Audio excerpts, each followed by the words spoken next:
meron pa tayong 84.7% na hindi pa nakakapag-subscribe sa YouTube channel ko.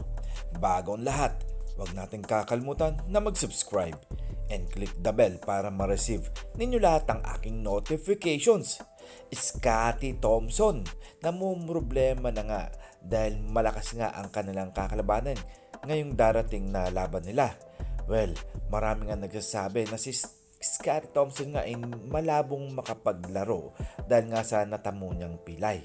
Well, medyo kakayanin naman siguro ni Scottie Thompson kung ano man ang dumako sa kanyang sakit. Well, pilay lang to mga pare ko, hindi yung mga malalang sakit.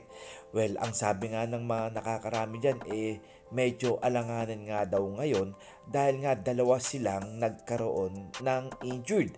Well, ang isa nga dyan ay isa si Malonzo dahil nga ang wrist ang kanyang tumama noong pagbagsak niya nung nakalaban nga nila noong rain or shine ba yun? Or NLEX. Well, nahirapan nga siya makapaglaro dahil nga ininda niya ang sakit na iyon.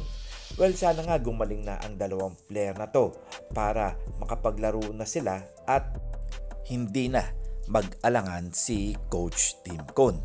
Well, dalawang dekalidad nga to kung di man sila makakapaglaro ngayong susunod na laban nila.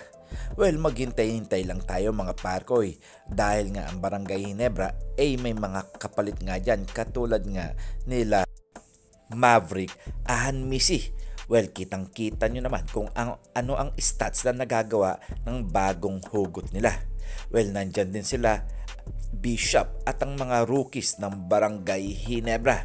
Well, mga parkoy, huwag kayo mag-alala dahil konting pahinga lang naman si Scottie Thompson pati na rin si Jamie Malonzo. At pag-usapan naman natin ang darating na bagong player ng Barangay Ginebra. Well, hulaan natin, sino nga ba ang darating na ito? Well, ang point guard ng Barangay Ginebra na si L.A. Tenorio. Well, good news nga ito dahil nga pwede na siya makapaglaro at bumalik na ang kanyang stamina para ipakita sa Barangay Ginebra at sa mga fans na kaya nang bumalik. At sana nga tuloy-tuloy na nga ang paglalaro ni L.A. Tenorio. Dahil tiyempuan lang yan mga parkoy na wala si Scottie Thompson at may papalit naman dyan. Kayo mga parkoy, ano ang inyong masasabi dito? Magkomento lang kayo at sasagutin natin yan isa-isa. And this is Ton the Boy Vlogs. I'm out. God bless you all.